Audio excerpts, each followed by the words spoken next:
Apocalipse e Escatologia. Hoje lição de número 2, a partir da página 29, certo? Nós vamos estudar os capítulos 2, 3, 4 e 5 de Apocalipse, junto com uma área escatológica que eu vou voltar a falar daqueles pontos que nós colocamos a semana passada, porque um puxa o outro, né? Envolve o outro. Porém, nós vamos iniciar, eu vou pedir para vocês iniciarem o livro lá na página 41. Nós vamos pular toda essa parte aqui e eu explico por quê. Porque essa parte aqui vai colocar no ponto histórico, os pontos geográficos das igrejas. Então essa parte aí é informativo para vocês. Nós vamos fazer o que? Nós vamos aqui pegar a parte bíblica e uma linha de pensamento em cima das 7 igrejas, que é a linha de pensamento histórico. Isso aqui eu observei que não tinha no livro, eu acrescentei esse ponto aqui. Mas não sou eu que sou promotor, né? É uma linha que vem já há muitos anos. E eles entendem que essas igrejas aqui não falam apenas das igrejas locais, mas falam do desenvolvimento da igreja em todo o período, em toda a era. Então ela fala da era da igreja. Nós estamos nessa era. Nós vivemos neste período em que a igreja está operante, que a igreja está agindo. De sorte que essas igrejas podem ser vistas tanto como as características delas, né? Podem ser vistas tanto como as características locais da época, da região, das 7 igrejas literalmente, como de toda a história e também particular. Por exemplo, é bem provável que tenha em nosso meio, onde nós cultuamos, crente efesiano, crente esmirneu, né? Crente pergamita, e nós vamos ver hoje essas características. Depois eu vou trazer, que não deu tempo que nós fazemos essa semana, mas depois eu vou trazer um quadro geral, uma folha de A4, com todas as características da igreja, porque é muita coisa, só ali daria um mês de estudo, né, para detalhar cada igreja. Mas é bem fácil de vocês entenderem, o que a igreja tem, promessas, as reclamações, tudo bem elaborado. Eu fiz esse quadro quando eu dei o curso de Apocalipse lá na praia. E daí eu preparei para os irmãos daí, ia fazer para esta semana para entregar para vocês, mas acabou não dando tempo, né? Eu até tenho lá, poderia tirar cópia, mas a cópia que eu tenho lá, ela está bem apagadinha, as cópias não sairiam boas. Então vou refazer novamente para imprimir para vocês aqui, irmãos. É bem informativo e bem interessante. Tá certo? E analisando as igrejas, uma vez eu parei para pensar, quando eu estava estudando o livro de Pedro, eu fiquei pensando, e o Senhor me confirmou e me deu até uma mensagem em cima disso que eu preguei, inclusive ali na Vila Guarani, né, na Assembleia de Deus. Por que essas 7 igrejas são cogitadas? Porque elas, a princípio, quando eu li aqui, eu pensava que só existiam essas igrejas na Ásia Menor. Mas depois, lendo em Pedro, eu observei que existiam outras igrejas. Igreja em Icônio, em Listra, sul da Galácia, tudo fazia parte da Ásia Menor. Porém, Jesus não endereçou cartas a essas igrejas, mas utilizou essas 7, porque essas 7, de fato, elas representam algum evento, alguma eventualidade que possa acontecer na igreja, alguma repreensão, algum elogio que possa acontecer em todas as igrejas. Então essas são como se fossem igrejas modelos. E começa por Éfeso, não por Éfeso simplesmente ser a maior igreja da época. É que em Éfeso nós conseguimos entender um ponto muito importante. Por que ela entra em primeiro? E quando nós estivermos lendo, eu peço para vocês pegarem o Apocalipse 2, nós não vamos conseguir ler versículo por versículo porque é muita informação, mas alguns pontos principais. Sempre tomem nota daquilo que aparece frequentemente nas igrejas. Por exemplo, a todas as igrejas Jesus tem uma apresentação diferente. Ele não se apresenta da mesma forma, porque uma igreja é diferente da outra. Uma mensagem é diferente para a outra. Então, a cada igreja, Jesus vai ser apresentado de uma forma diferente. A cada igreja terá uma repreensão diferente e terá uma promessa diferente, tá certo? E a igreja de Éfeso, capítulo 2 ali, ele apresenta como aquele que tem autoridade sobre todas as igrejas, porque é o significado lá das 7 estrelas na sua mão direita, que é os 7 anjos, né? Aquele que tem as 7 estrelas, que tem os 7 anjos, ou seja, aquele que tem autoridade sobre todas as igrejas. Ele é o dono da igreja. E ele diz lá: conheço o teu labor e as tuas obras, tua paciência, que pode suportar o mal. Tenho provado os que dizem ser apóstolos e não são, descobri-se muito mentirosos. Veja lá, labor e obras, né? Trabalho e obras. Há uma diferença entre trabalhar e fazer a obra. Trabalhar, às vezes, por dar um cargo para a pessoa trabalha, mas não faz a obra do Senhor com amor, né? Há uma diferença. E às vezes fazer a obra é só ficar sentado, não é nem fazer muita coisa.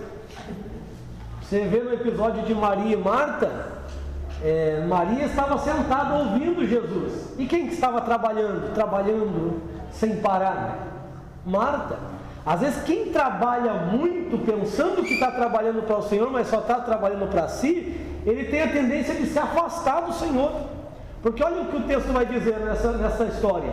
E aproximando Marta de Jesus, quer dizer que ela estava distante, os afazeres distanciou. Mas não era para Cristo que ela estava fazendo? Não era para os discípulos? Irmãos, muitas vezes nós começamos fazendo a obra do Senhor e depois passamos a fazer para nós mesmos, para nos manter na posição, por algum benefício próprio. Não podemos cair nessa, né? Não podemos caminhar para este caminho. Temos que fazer a obra do Senhor com amor. O que Jesus falou para Marta? Você está fazendo algo útil, você está fazendo algo bom, mas Maria escolheu a melhor parte. E ela só estava sentada quietinha ouvindo o mestre. Então observa, muitas vezes assentado nós fazemos mais do que se tivéssemos correndo para lá e para cá. Eu digo isso por experiência. Tinha uma época na igreja que eu estava com 5 cargos. Não porque eu queria, porque foram vindo. Eu chegava em casa, às vezes era 2 horas da manhã fazendo as coisas para a igreja. Eu entrava no culto, quando eu via já acabou o culto, porque ia fazer uma coisa, daqui a pouco tinha outra, daqui a pouco tinha outra. Passava o culto e eu nem via o culto passando. Até que eu vi que não era bom isso. Aí eu comecei a falar com os meus pastores e foram desvencilhando, né? Foram distribuindo os cargos, mas demorou ainda uns 6 meses, né? Para que eu ficasse em uma área só. Então às vezes a gente vai pegando para ajudar, daqui a pouco a gente não está mais se entregando a Cristo e só se preocupando com os afazeres e não adoramos mais, não temos aquele tempo no culto onde nós entregamos o nosso melhor para Deus, tá certo? Nós temos que entender, irmãos, temos que trabalhar, mas melhor ainda é fazer a obra do Senhor, certo? Quem trabalha geralmente trabalha para si. Muita gente começou bem e hoje não está justamente por causa disso, né? Começou fazendo obra com amor, mas hoje faz para si mesmo, né?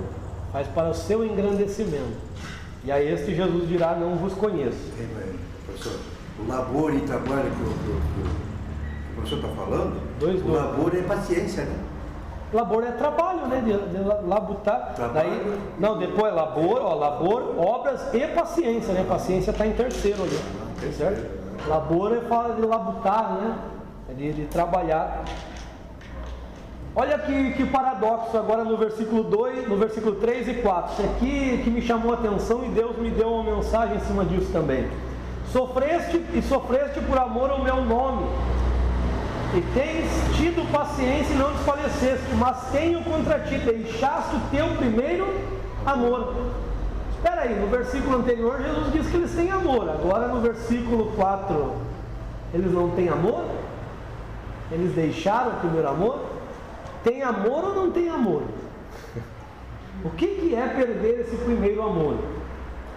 E essa é uma mensagem central, porque as outras vão partir, vão acontecer eventualidades a partir desse ponto aqui. Que amor é este que Éfeso perdeu? Porque observa que o amor para com Deus eles tinham, né? Está aqui, vocês me amam, têm paciência, mas tenho, porém, contra ti que perdeu o primeiro amor. Aí nós temos que ler todas as cartas que foram endereçadas para Éfeso. Nós temos que ler uma carta chamada Carta aos Efésios, que foi escrita no ano 60 a 64 depois de Cristo. E temos que ler uma carta, um evangelho que João endereça a essa igreja, foi escrito na mesma época que Apocalipse, 90, 95. Temos que ler a primeira carta que traz o nome de João e ler isso aqui. Daí a gente entende, tendo toda essa visão a gente entende. Lá em Éfeso, Paulo escreve: tenho ouvido falar do amor que vocês têm por todos os santos. É testemunho em todos os lugares que vocês amam todos os santos. Aí no último capítulo, os últimos capítulos, ele vai ter uma visão profética, ele vai ter uma revelação, e ele vai dizer: não vos embriaguei com o vinho que traz contenda, dissolução, divisão, mas enchei-vos do Espírito.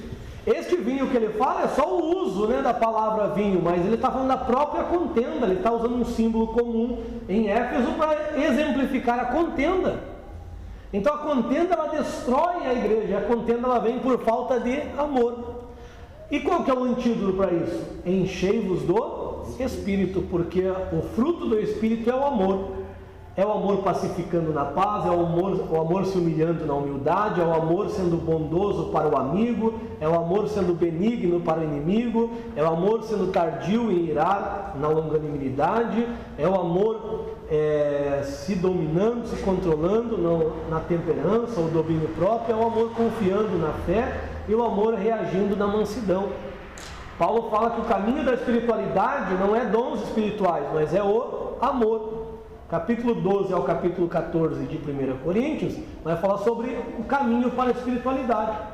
E ele vai falar que não está nos dons, está, e ele dedica um capítulo inteiro para falar do amor. Está no amor entre os irmãos. Todas as cartas do Novo Testamento falarão do amor fraterno e da importância dele. E aí você vai para a carta você vai para o Evangelho, você vai ver do capítulo 13 ao capítulo 16, Jesus fala cerca de 8 vezes: amai-vos uns aos outros, amai-vos cordialmente, assim como eu vos amei, amem-se uns aos outros, nisto saberão que sois meus discípulos, se amarem uns aos outros. Aí na primeira epístola ele vai falar também: os filhos de Deus e os filhos do diabo. Os filhos de Deus amam.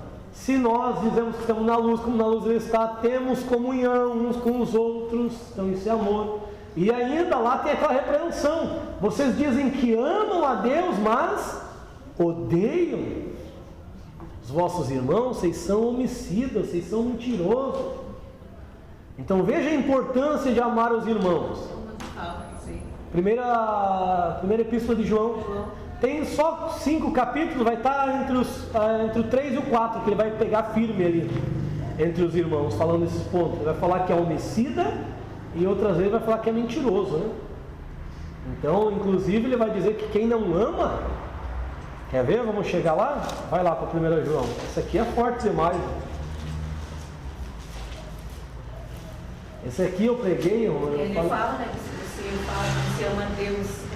Essa é até razoável. Agora olha esse versículo aqui, essa é até manso. Agora olha o capítulo 3, versículo 10. Eu preguei isso e falei: irmão, não fique bravo comigo, vai ficar bravo com o João, né? Eu só estou lendo o que ele escreveu. Nisto se distinguem os filhos de Deus e os filhos de Satanás. Todo aquele que não pratica a justiça e não ama o seu irmão, não procede de Deus. Se não procede de Deus, procede de quem? Segundo ele aqui. Tem filho de Deus, tem filho de Satanás. 1 João quanto? 3,10. E ele só não é claramente, ele só não dá na lata assim, né? Mas ele deixa. Quem não ama a justiça, quem não pratica a justiça e não ama o seu irmão, não procede, ou seja, não é filho de Deus. Então conclui-se que é filho do diabo. Está aqui. Está aqui, é verdade. Não é que conclui, está escrito aqui. Está escrito? Diga, leia aí. É que no início, né? Nisso são manifestos os filhos de Deus e os filhos do diabo. Daí ele coloca uma negativa ali, né? Quem não procede de Deus, procede. Está claro, né? Eu digo que ele não deixa claro no sentido de ele falar assim, ó, é filho do diabo. Ele sabe bater. Ele é daquele que sabe bater. Mas então observa a importância de amar o irmão. Por que é tão importante amar os irmãos? Aquele vídeo que a irmã compartilhou no grupo, né? Porque Cristo habita em nós, o Espírito Santo habita em nós. E um reino dividido, Jesus já disse que não subsiste. Então nós temos que amar os nossos irmãos. Eu posso não caminhar junto com ele, mas eu tenho que amá-lo em Cristo Jesus. Eu posso não pensar do jeito que ele pensa, mas eu tenho que amá-lo em Cristo Jesus. Eu posso não concordar 100% com ele, mas eu tenho que ter comunhão. O que é ter em comunhão? É ter em comum. A fé é em comum, né? Nós temos que ter isso em comum. A crença, aquilo que a gente crê no Evangelho, por mais que nós temos pontos teológicos divergentes, mas nós temos todas as igrejas evangélicas têm os pontos em comum. Da salvação, por exemplo, tem a sua comunhão.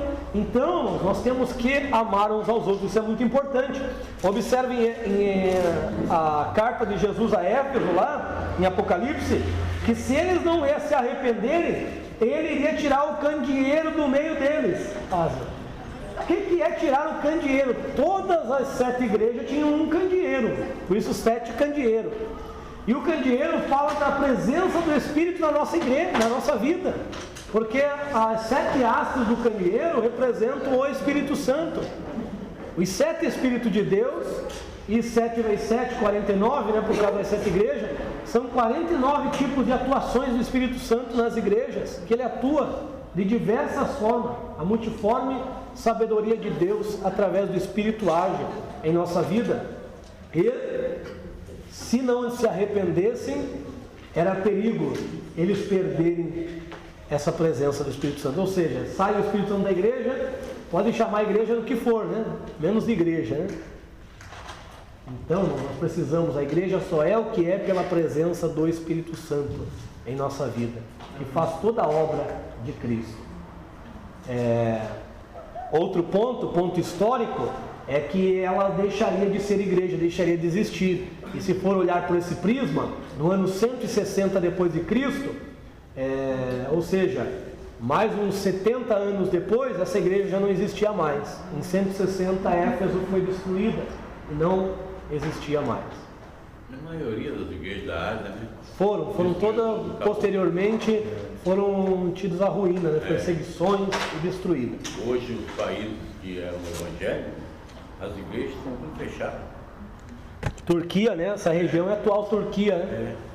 Onde estão as igrejas, né? É a atual Turquia. Observe, irmãos, que essa igreja, lá no livro, segundo livro, na página 41, essa igreja, a igreja de Éfeso, nós podemos ter como a igreja do período apostólico, porque é uma igreja que trabalhava. Nós vimos aqui, conheço o teu labor e as tuas obras. É uma igreja que trabalhava muito. Trabalhou muito, porém perdeu o seu primeiro amor por causa das heresias que entraram posteriormente. Perderam aquele amor vivo, mas trabalharam muito. Os apóstolos, em 30 anos, eles evangelizaram todo mundo civilizado da época. Observem, 30 anos, de Atos 2 a Atos 28, dá cerca de 30 anos. Depois de Cristo. No ano 60, ano 30, no ano 60, toda a civilização da época, parte da Europa, da África, da Ásia, estavam todas evangelizadas. Os trabalhos dele foram intensos. Conseguiram evangelizar o mundo. Foram aos confins da terra, né? Teve apóstolo que foi para a Índia, tantos outros lugares, né? Pregaram o evangelho. Então, era uma igreja que trabalhou, porém perdeu o primeiro amor. É uma igreja que, se colocasse ela hoje em Paranaguá, quem sabe ela dava de 10 a 0 em quase todas as igrejas, né? Para não generalizar, mas em quase toda a igreja, porque é uma igreja viva, que trabalhava, mas perdeu o seu primeiro amor. É interessante perdeu isso, o primeiro amor entre os irmãos. É um paradoxo, né? Porque como que você trabalha e você perde, né? Porque na realidade a gente pensa assim, poxa, porque se você faz uma coisa, porque tem esse fogo ardendo dentro da gente, né? Mas eles... e a palavra, né? Porque Deus fala. É que esse amor não é aquele amor que a gente diz de dedicar a Deus, né? Que eles perderam. E é por isso que João vai orientar, né? Que o amor entre os irmãos é que eu evidencio que amo a Deus. E eles estavam pensando que dizer que amar a Deus e trabalhar, irmão, se tem um negócio para causar rixa entre os irmãos, se chama cargo. Não sei aqui, mas na Assembleia de Deus, meu Deus, gente com a doutrina de Balaão, já chegamos lá. Nós chamamos de ministério. Puxar. Ministério, a gente chama também ministério, né? A gente fala também. Mas o que tem, irmão, de pessoa que gosta de puxar o tapete do outro não é brincadeira, né? Então isso é falta de amor, né? Isso é falta de amor. Então. Até parece que na hora da igreja, né? A gente está falando. Mas na realidade existia, né? Porque se o Senhor aqui falou. Não, tinha sim, né? Hoje, até os dias de hoje, né? Por isso que essas igrejas são modelos, né? E nós podemos pegar aqui do período do ano 30 até o ano 100, que foi a morte do último apóstolo, né? João já estava velhinho, né? Quando ele escreveu sua carta. Mas que ele morreu perto do ano 103. Agora tem bastante aí no Brasil.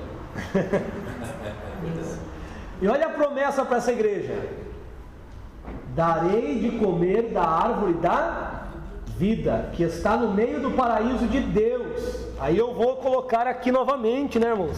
Que me pediram lá no grupo, né? E nós vamos, na parte da ressurreição, a gente vai voltar a falar. Então o que é aqui? Aqui é Sião, Sião celeste. A Sião celestial. Bom, se isso estivesse só no Antigo Testamento, eu acreditaria que era só uma devoção deles compararem, né, a Cidade Santa. Mas se você olhar lá em Hebreus 12, a partir do versículo 20 mais ou menos, você vai ver que o escritor de Hebreus diz que nós não temos chegado no monte palpável, nós temos chegado ao trono da graça, a Sião celestial. Então Hebreus aqui, ó,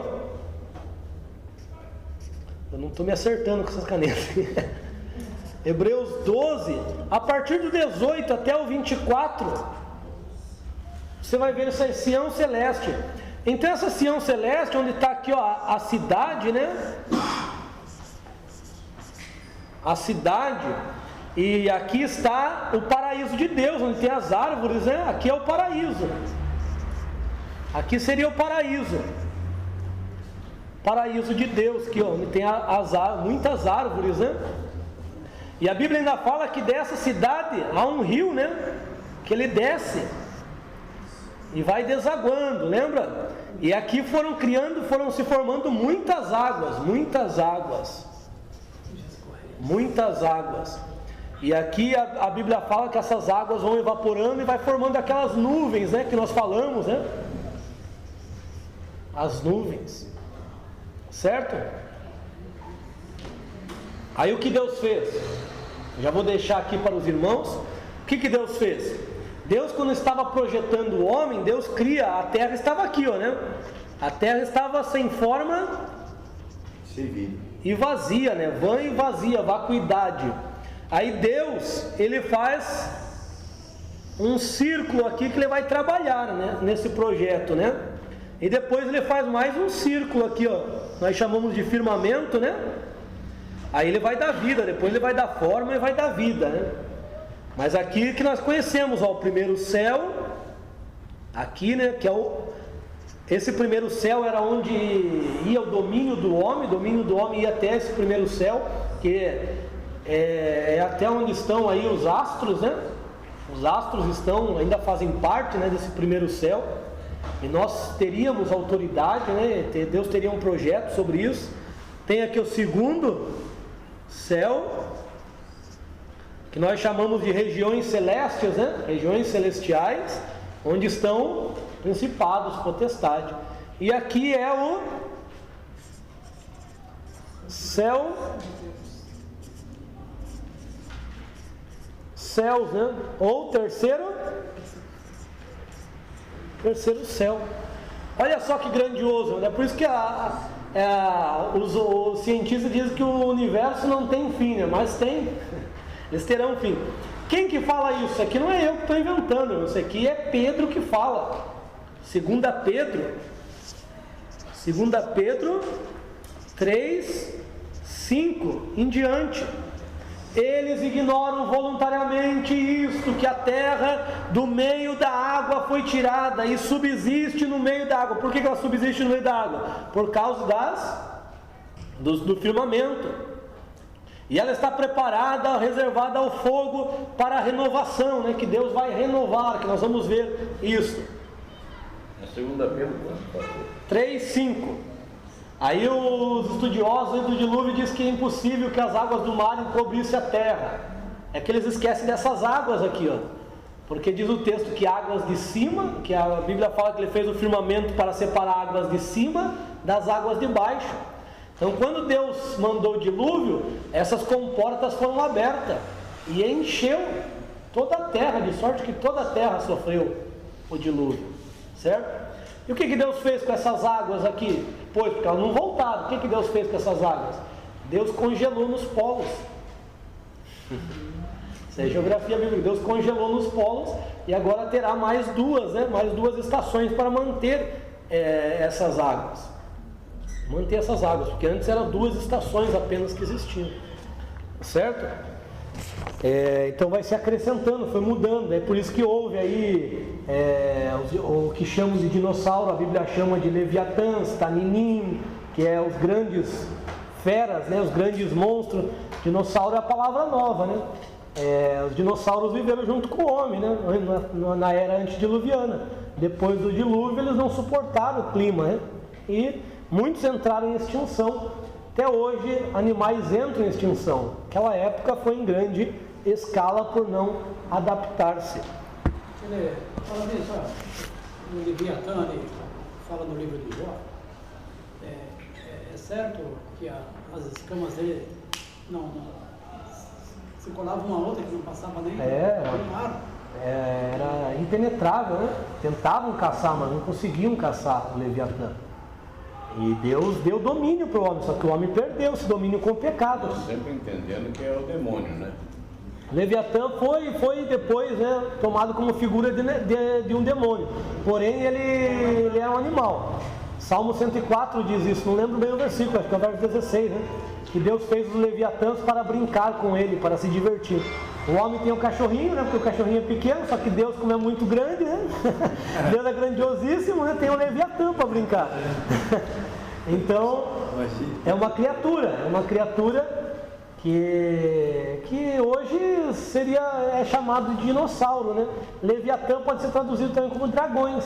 Eram os dragões primitivos, esses fósseis aí que acham de várias espécies, né? Hoje chamamos de dinossauro, mas já foram chamados de dragões, já foram chamados de leviatãs, já foram chamados de taninim. Então, é só nomes, né, que nós damos conforme o tempo. Mas são várias espécies que Deus fez. Não, jacaré é outra coisa. Traduzido por crocodilo, mas ali não tem característica de crocodilo, né? É igual o hipopótamo lá, o behemoth. O behemoth não tem característica de hipopótamo. A maioria das traduções traduz por hipopótamo. Porque o hipopótamo não tem uma cauda do tamanho de um cedro, né? E o hipopótamo, no pescoço dele não é tão longo. E ali diz, né, que ele come nas montanhas, onde as gazelas brincam. Ali ele faz seu pasto, está bem claro. Se o Rio Jordão transbordar, ele nem se preocupa em levantar e sair correndo. Aí o que dá a entender? Que o seu pescoço é longo. Você não está falando da girafa, não? Não. Tem esses animais são primitivos, tem até uma lenda, é por isso que o livro de Jó, alguns dizem que é lenda, mas não é. Porque tem uma lenda judaica que diz que Deus deu uma missão para o behemoth de matar o Leviatã. Ele conseguiu, por isso que coloca ali o behemoth, a lenda foi a partir disso, né? E o behemoth conseguiu êxito na sua missão, porém morreu também, né? Aí eles colocaram essa lenda, e alguns cogitam que é um livro, é uma lenda simplesmente por causa da figura desses 2 animais, mas não é. Esses 2 animais existiram.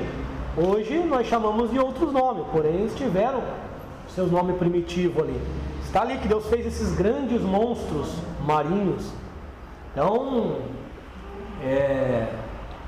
é uma imensidão de coisas que nós desconhecemos, né? Que realmente não chegou até nós, porque o homem, ele pecou.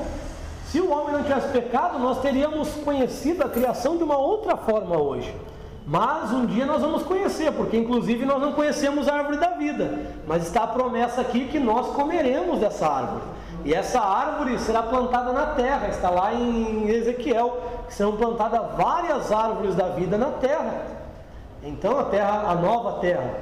Então observa que Deus vai trazer de novo, vai restaurar a origem, né, o que era a criação. E nós estaremos com Cristo. Amém.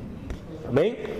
A próxima igreja, a igreja de Esmirna, é a igreja sofredora. Então a igreja de Éfeso é a igreja que perdeu o seu amor, primeiro amor. A igreja de Esmirna é a igreja sofredora, a igreja que sofre, pobre, pequena diante dos homens, mas grande diante de Deus.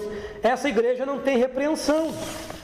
Essa igreja não recebe repreensão, porque é uma igreja fiel a Deus. E daí nós acostumamos com frase, né? Quem sabe uma hora a gente tem a oportunidade de falar. Mas a gente acostuma com frase, ó, igreja, não existe igreja perfeita, né? Se você vê uma igreja perfeita, não entre nela, porque você vai estragar. Já ouviram essa frase? Já ouviram a outra frase lá? Que quando a pessoa chega à perfeição, Jesus arrebata? Já viu? Então está todo mundo estragado aqui, ó. Jesus não recolheu ninguém, nós estamos aqui, estamos todos estragados aqui. Jesus só quer gente estragada aqui na terra, né?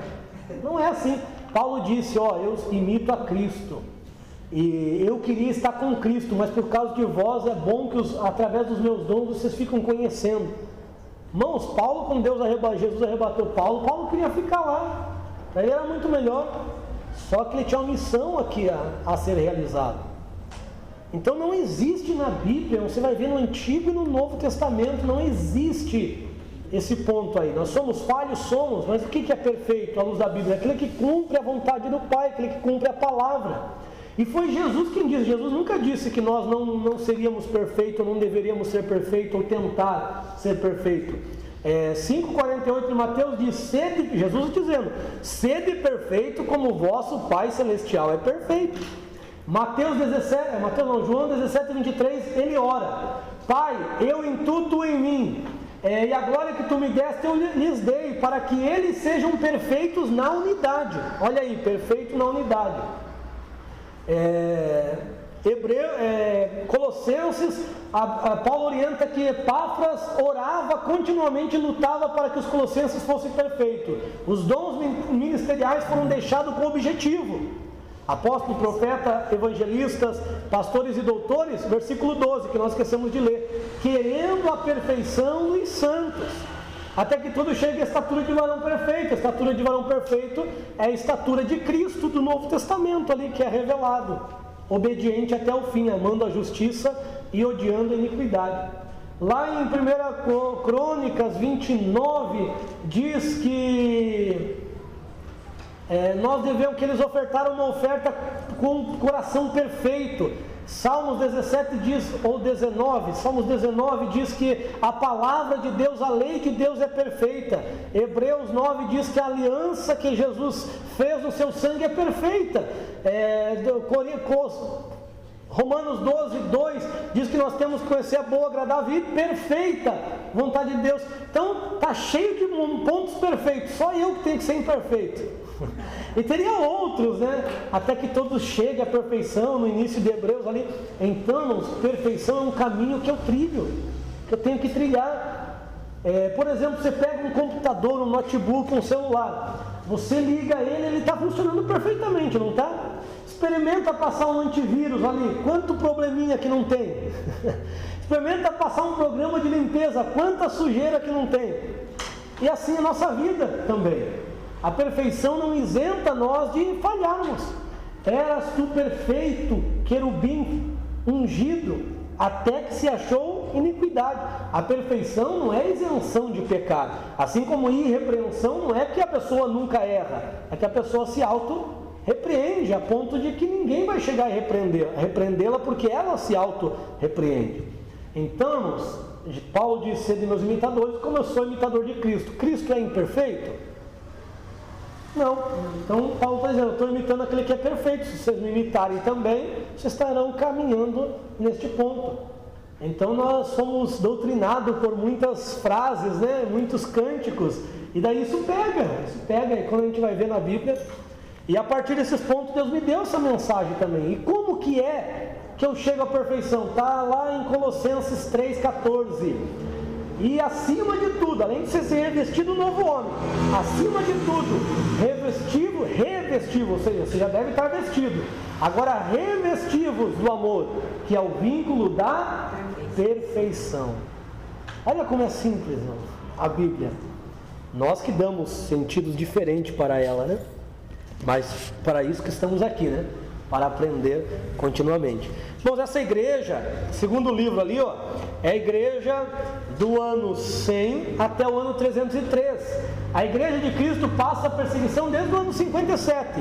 Horas mais, horas menos. Porém, esse período do 100 ao 313 vai ser um período de tribulação pesada para a igreja.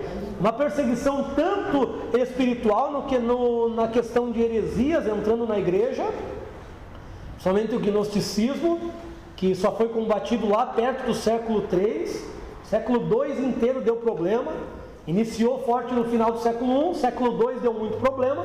E no século III estava combatida essa heresia, que eles diziam que Jesus não tinha um corpo humano, um corpo de carne. Eles diziam que Jesus tinha um corpo que parecia de homem só. É por isso que João também vai escrever, combatendo eles, que aquele que não diz que Jesus veio em carne, esse espírito não é de Deus, mas do anticristo. E daí eu já vi um monte de pastor, né, expulsando demônio, um monte de gente expulsando demônio. Depois que a pessoa é liberta, diz que Jesus veio em carne, diz que Jesus veio em carne. A igreja inteira olhando para ela, uma pessoa apontando, ela vai dizer, Jesus veio em carne, né? Não é? E daí tem gente que a pessoa às vezes entra meio alterada porque está embriagada, a pessoa fica expulsando, diz que Jesus veio em carne, está embriagado, então ele não vai obedecer, os comandos, né? Aí a pessoa não declarou que Jesus veio em carne, então ele volta de novo, Jesus, tira todo demônio. João não está falando disso, João está falando que todo aquele que não ensina que Jesus veio em carne, este espírito não procede de Deus, mas do anticristo. Porque nós vivemos, eu vivi com Cristo, eu estive com Ele, então eu sei como Ele foi. Você observa, nós o espiritualizamos às vezes o texto, né?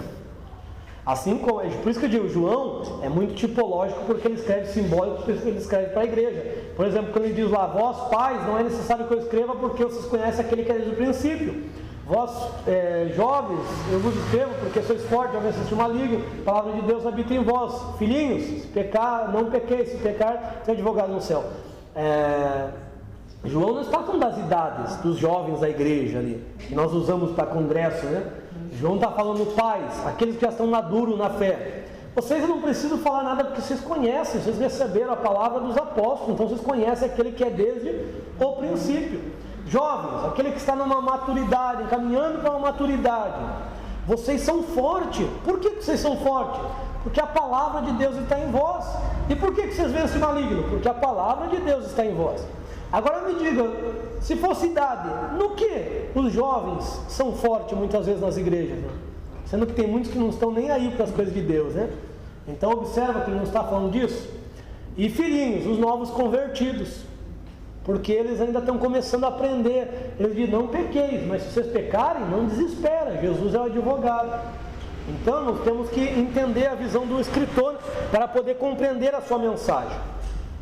Então Esmirna não recebe repreensão. É uma igreja que está fervorosa, ama, unido ali entre os irmãos. E olha aí, e Jesus se apresenta como aquele que foi morto, mas está vivo, ou seja, muitos passariam pela morte ali. Mas olha a promessa, aqueles que vencerem não sofrerá o dano da segunda morte, que é o afastamento eterno de Deus. É o afastamento eterno, é o lago de fogo, né? Segunda morte é viver no lago de fogo, em vida, porque vão ser ressuscitados, em vida, então é um lugar real. A terceira igreja, e da terceira igreja para cá começa o negócio a desandar, né? Porque essa igreja é a igreja de Pérgamo. A igreja de Pérgamo. E na igreja de Pérgamo vai ter algumas peculiaridades. Observa lá na igreja de Esmirna, você vai ler no 2,9, que existia a sinagoga de Satanás, tinha uma sinagoga, ou seja, Satanás operava naquela cidade, mas eles não eram corrompidos. Mas o que uma geração tolera, a outra abraça, e as outras se aprofundam mais ainda. Por que nós temos que se posicionar como cidadão contra as questões, contra a família, contra a ética cristã? Porque se nós tolerarmos hoje, você observa, antigamente a homossexualidade, você pega livros aí de 20 anos atrás, a homossexualidade era um transtorno, né? É tido como um transtorno. Depois colocaram como, ou seja, como uma doença. Transtorno, então, é uma doença tratável. Caminhou, hoje é normal, né? Você observa, até então, a pedofilia é crime. Mas nós já estamos vendo notícias aí na rede Globo de televisão, algumas matérias em alguns jornais que eles estão querendo colocar a pedofilia como uma doença. Estão já cogitando, estão falando, em vários jornais já apareceu que a pedofilia é uma doença, o pedófilo tem que passar por psicólogo. Se tolerarmos isso, daqui a 10 anos, pedofilia será uma opção sexual. E os pedófilos estarão com as crianças aí, quem falar alguma coisa vai preso.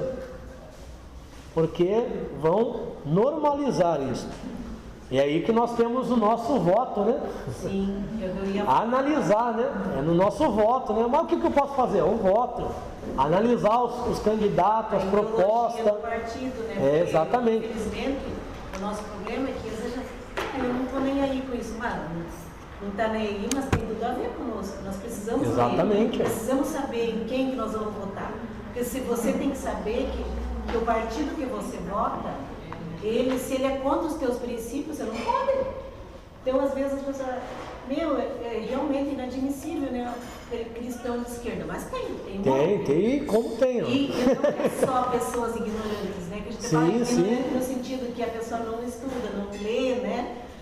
Mas tem pessoas formadas, pessoas bem estruturadas. Uma igreja muito... Assim, existe uma doutrina nas faculdades, né? E hoje... os professores são professores cristãos e vão a favor do PT porque eles são do sindicato.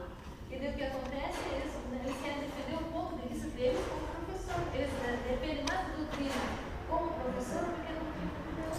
E é triste saber. Eu conheço vários professores. Exatamente. Que vão lá tem no meu Face ali, eu acompanho, são mais petistas do que cristão, porque só falam do Lula. Mas os princípios de Deus são inegociáveis, né? Exatamente. Falando de pedofilia, né? Essa semana lá na França foi liberado, né? Isso, obrigado pela lembrança. Ela autorizar ou ela consentir em fazer sexo com um adulto não é crime. Entendeu? Daí entra aquela máxima, né? Será que Macron é anticristo? Eu creio que sim. O outro André acha que não, mas ele não falou que era, mas ele... Nós vamos falar semana que vem da onde que vem o anticristo, tá certo? Mas a ideia a ideia precisa unificar primeiro. O anticristo só vai aparecer depois de uma unificação de blocos de nações. Nós vamos falar semana que vem. São os 10 dedos lá da estátua, né? Então, a partir desses blocos é que vão... E hoje nós não temos isso. Nós temos presidentes influentes, né? Como é esse aí da França, né? É um camarada influente. É assim como temos outros, né? Influentes também. Não tem? Por exemplo, tem um príncipe. É que nós espiritualizamos, né? Tem um príncipe, por exemplo, ele quer a paz em Israel. Tem um príncipe da Arábia. Nós herdamos dívida dos nossos pais, né? Eles herdam países. O herdeiro dos países árabes, você vê, não são fracos, né? Ele é a favor da paz, ele está buscando a paz entre os árabes e Israel. Então, observa, não tem uma figurinha que a gente vai pela notícia. E eu vi esse vídeo lá, porque me perguntaram, né? Eu vi esse vídeo no YouTube lá, mas tem muita fantasia, né? Tem muita fantasia. Daí a manchete aparece lá como ele, o Salvador não sei do que, o rei não sei das quantas. Nós pegamos isso, não entendemos o contexto da notícia e já queremos aplicar, né? ao anticristo, porque nós somos, né? Nós somos escatólogos por natureza, né? Barack assumiu os Estados Unidos, ele é o anticristo, né? Porque nunca um negro assumiu, olha o racismo nosso, né? Nunca aparece um negócio diferente, a gente já acha que é o anticristo. Porque nós somos escatólogos por natureza, nós herdamos isso. Paulo era um escatólogo por natureza, ele disse, nós que estamos, ficarmos vivos, vamos ser arrebatados. Então isso é normal, porque nós temos que viver sempre como se Cristo viesse no já, né? Mas não será assim, né? Será primeiro antes, vai ter uma junção aí de nações, que nós já comentamos, acho que no livro de Profetas, né? Que o Sul aqui estão querendo juntar com o Mercosul, né? Tem os tigres lá, tem o tigre asiático, tem aqui do norte, os países do norte da África, tem outros também. Então já está começando a formar esses blocos, o palco já está se formando exatamente. E a partir desses blocos unidos, o presidente da Rússia, aí, essa semana eu já ouvi cogitarem que também pode ser o anticristo, né? Porque é uma pessoa que está querendo a globalização, a unificação de tudo. Eu não lembro o nome. Não lembro agora o nome. Da Rússia, que eu fui pesquisar, porque estavam falando...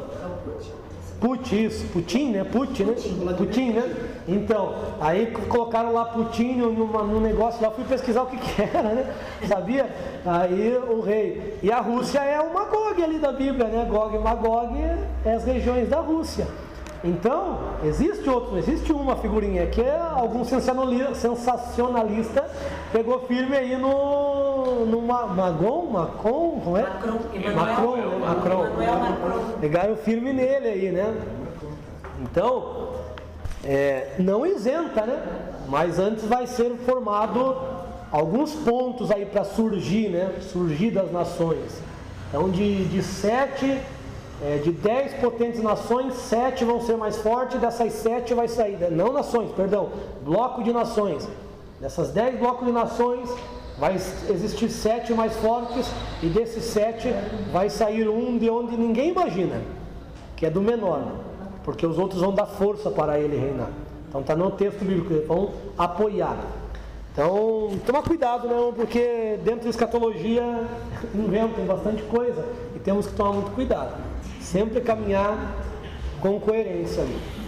Então, Pérgamo, olha lá, ali tinha a sinagoga. Agora em Pérgamo, olha como o negócio piorou. Versículo 13, 2:13. Onde está o trono de Satanás? Ou seja, primeiro é uma sinagoga, que as pessoas vão ao sábado. Agora o trono é onde mora. Começa com um negocinho assim, é uma doença, daqui a pouco vira um trono, ou seja, está legalizado. Então esse ponto que eu quero mostrar para os irmãos. Então primeiro foi tolerado ali uma sinagogazinha, depois se tornou num trono, onde ele passou a reinar. Então em Pérgamo já reinava, Satanás reinava. Isso está ligado também à adoração ao imperador. O culto ao imperador começou em Pérgamo, e Pérgamo livremente começou a adorar, não foi algo que o imperador exigiu, livremente eles começaram a adorar o imperador para obter benefício. Da palavra Pérgamo vem aí também o que nós conhecemos como pergaminho, né? Pergaminho deriva da palavra Pérgamo, porque era a cidade onde iniciou a trabalhar com os couros dos animais para escrever. Antes era o papiro que era usado, mas em Pérgamo começou a se fazer o pergaminho. Certo? E nessa igreja, a igreja casada com o mundo. Olha a época dessa igreja, veja se não tem ponto histórico coerente. 313, eu acho que a maioria de nós sabemos aqui que foi quando a igreja evangélica, né, o evangelho se tornou o cristianismo, né? E a 313 surge a palavra católica, né? Que o cristianismo se tornou religião universal. Católica quer dizer universal. E essa palavra católica, a princípio, só era uma palavra comum para dizer universal. Por exemplo, lá em Hebreus está escrito católique, e a universal Assembleia de Deus. Universal Assembleia, miríades e miríades, né?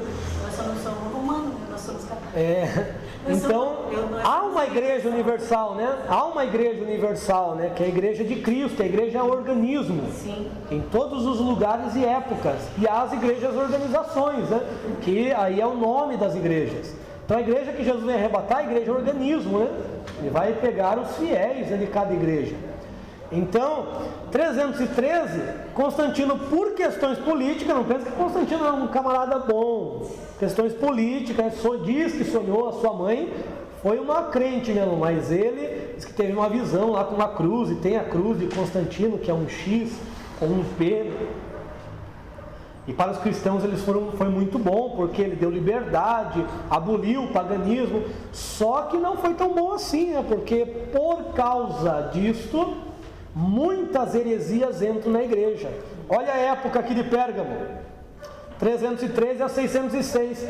É uma época onde a igreja romana ali se fortaleceu, né? Uma época onde o catolicismo romano se fortaleceu, e nessa época, se você pegar e estudar a história da igreja, você vai ver que entre essa época vai surgir a mariolatria, vai surgir o papado, que não existia, né? Vai surgir um monte de heresias. Então por isso que a igreja que casou com o mundo, que a igreja e o Estado se juntaram, e isso não é bom. Igreja e Estado se juntar não é bom. Por que Constantino fazia aqueles concílios? Só para amenizar, porque ele tinha medo de uma divisão na igreja, ele perdeu o poder. Então ele juntava os teólogos alexandrinos com os teólogos antioquenos, quando eles debatiam contrariamente, e chegavam a um consenso. E aboliam aquilo que era rejeitado nesse concílio. Então os concílios, as declarações do concílio, embora tenham veracidade, alguns pontos, não todos, mas eles partem do catolicismo. E nós temos muito até hoje do catolicismo em nós ainda. E eu quero dizer para os irmãos, o evangelho é maior do que o cristianismo. Porque Deus não é crente, Jesus não é crente, né? Então o evangelho que Jesus deixou é maior. O evangelho de Jesus é aquele que o assembleiano, gostei dessa, né? Eu gosto de falar para os assembleianos, aqui não tem, aqui vocês vão dar risada, mas eu gosto de falar para o assembleiano, que daí o assembleiano eu chamo ele para briga, né? Eu falo bastante, eu brinco, quando eu vou falar de algumas coisas, eu falo, parece-me que os fariseus eram assembleianos, irmão. Eu falo diante deles para dar um choque mesmo, né? Então... Mas toda igreja tem todos, né? Tem, né, os radicais ali, né? Mas a Assembleia tem uns fortinhos também, né? Então, às vezes a gente pensa que Jesus é assembleiano, não. E João chegou para Cristo e não, Jesus, tem um camarada lá que está pregando lá, ele não é dos nossos não é da Assembleia não. O que eu faço? Mando ele parar, arrebento ele agora, o que eu faço com ele? O que Jesus disse? Deixa ele. Quem não é contra nós, é por nós. Então nós temos essa mania, né, de achar que Deus é nosso, né? O Luiz Hermínio, ele usa esse termo, ele fala assim que Deus não fechou um monopólio com ninguém, né? Nós também viemos de uma raiz que achava que a nossa igreja era a igreja modelo. Superioridade, esse arianismo, né? E usava até a palavra, né? Que ela chegava, não sei se é Gal, mas ele começa, que existe aquele versículo do começo. Vocês são um modelo para todo, entendeu? Sabe até esse versículo. E a gente achava, é mesmo. O nosso ego gosta de ouvir isso, né? Só que Deus chegou uma hora e falou, vocês não são nada, tanto é que, né, nós estamos aqui. Exatamente. É bem assim, não. O evangelho ele é acima, está acima de qualquer linha teológica, de qualquer linha filosófica, de qualquer denominação, qualquer pensamento. Nós não podemos sistematizar Deus, né? Nós tentamos, né, entender um pouquinho mais as coisas de Deus, né, a partir da sua revelação, mas nós não podemos limitar Deus, né? Tá certo? Então, esse é um princípio, né, muito importante. Essa igreja, diversas heresias nela. Doutrina de Balaão. O que é a doutrina de Balaão? Está, o próprio texto diz, não precisa inventar. Lançar tropeço entre os irmãos. Balaão foi profetizar errado, não conseguiu, né? Porque Deus mudou. E você sabia que as maiores profecias são de Balaão? As profecias de Balaão foram estudadas também por Daniel. Daniel profetizou algumas coisas semelhantes a Balaão. Então Balaão profetizou coisas, irmãos, sobre o governo grego, romano. Ele viu Cristo reinando. E quem que falou para ele que se ele sacrificar 7 cordeiros ele teria alguma resposta? Ele fez isso, veja que ele conhecia Deus, ele era um profeta de Deus. Porém, o que aconteceu com Balaão? Ele ficou sem dinheiro, e profeta sem dinheiro se vende, se corrompe, aceita ouro. E ele foi profetizar, só que ele foi profetizar maldição e nunca saiu maldição. Vocês podem ler em Número 23, 24. E ele disse, eis que vejo um rei reinando. Mas peraí, Israel não tinha rei, como ele vê um rei reinando? Ele está vendo uma visão de Cristo reinando na cidade. Isso do milênio, porque Cristo não estabeleceu o seu reino na primeira vinda. E depois ele disse ainda, olha que triste isso, eu o verei de longe.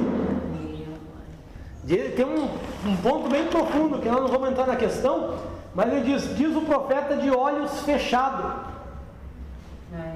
E depois ele fala de olhos abertos, ou abertos depois fechados, porque primeiro ele estava com a visão aberta, depois perdeu a sua visão. E diz aqui, ó, eu o verei de longe. Se perdeu e não voltou atrás, porque Cristo levou-os daqui, ó. Os meus olhos contemplarão ele. Então é triste, né? Ver um profeta se perdendo desta forma. E pode, em meu nome profetizei, em teu nome eu profetizei, em teu nome eu fiz isso, em teu nome apartai-vos que eu não vos conheço. Então, lançar tropeço. Se eu não tenho amor entre os irmãos, o que eu faço? Pastor, vi aquele fulano fazendo isso. Não é? Eu vou encerrar com um testemunho para os irmãos, fazendo o café, e daí já dá promessa que a gente vai ler também. Nossa igreja fazia oração, orava na segunda-feira, e teve uma segunda-feira que eu não fui, e eu era nessa época superintendente, era diácono e superintendente da escola dominical. Eu era tesoureiro da escola dominical. E tinha outro diácono que era o superintendente, e o segundo pastor era um diácono também na época. Aí nessa segunda que eu não fui, o que estava de segundo pastor, ele entregou, falou para os irmãos lá e entregou a segunda dirigência. Aí no mesmo dia, né, depois da oração, na terça-feira o superintendente me ligou, querendo acertar algumas finanças com a dominical. Eu sabia que era pretexto, porque ele já tinha falado, você sabia que o fulano lá ele deixou? Não sabia. Daí ele me chamou e eu vi que era pretexto para falar alguma coisa. E fui lá, né? Apresentei para ele. Ele falou, rapaz, agora só tem eu e você, né? Quem será que o pastor vai escolher? Eu falei que escolha você, por favor. Já que tá, né? Aí eu vi o interesse dele, né? E no domingo ele foi o primeiro a chegar na igreja, pegou o microfone, começou a orar. Nunca tinha feito isso, né? Aí, semana passou, o pastor foi ver o que estava acontecendo com o irmão lá, que entregou, tá, conversaram, se acertou, viu que não era nada demais. E ele colocou de novo, né, ele na posição, né? Que foi o momento de fraqueza dele, que ele achou que deveria entregar. E depois esse irmão ficou aperreado, né? Ficou doido. Até que o pastor veio, como eu tinha muita amizade com ele veio conversar comigo. Ele veio perguntar assim como que se eu não soubesse de nada, né? Ele disse, André, eu fiz bem em colocar o fulano novamente? Eu falei, depende. Eu já sabia de toda a história por trás, né? Se foi por causa disso, eu acredito que você fez muito bem, porque a pessoa só estava interessada na posição, né? Então não via a hora, né, do irmão dar uma falhadinha para ele entrar naquela posição. Então isso é a doutrina de Balaão. Ele conseguiu chegar a evangelista lá, em 4 anos no campo. 11 anos, 12 anos aqui em Paranaguá não chegou a diácono, lá ele chegou em 4. Como?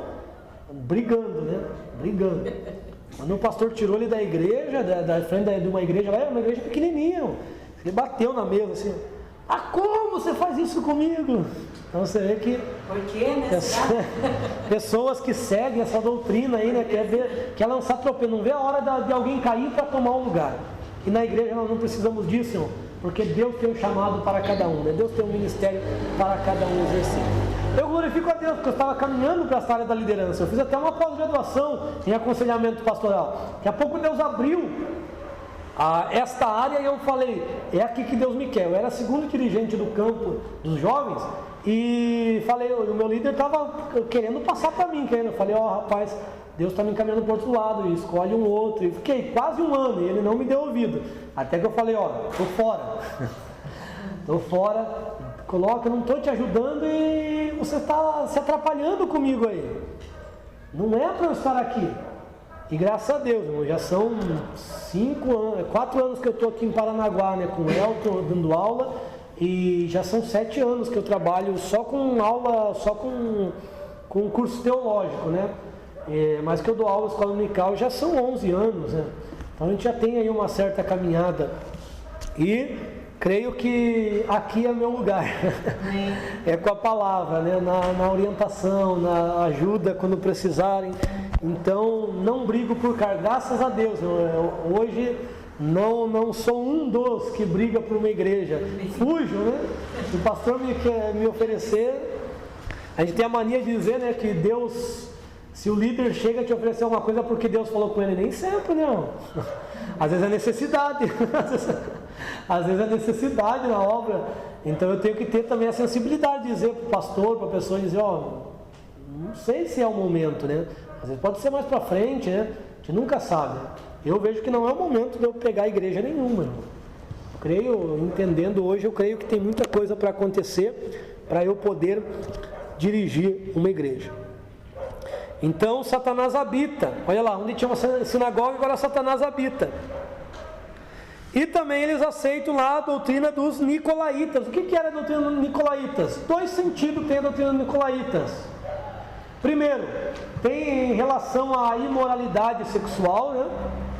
Há uma linha que cogita que era o compartilhamento de esposas, eles tinham isso em si, casamentos mistos, casamentos em grupos, né?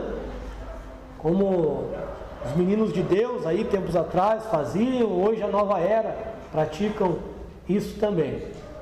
E Nicolau quer dizer conquistador de almas.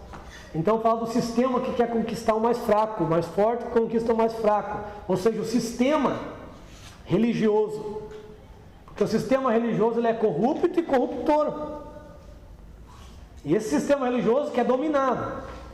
Por que você acha que hoje tem eleição para presidente da convenção? Vou falar da minha igreja, né? Convenção. Por que tem eleição? Porque todo mundo quer. Quer ter poder, quer ter status, né?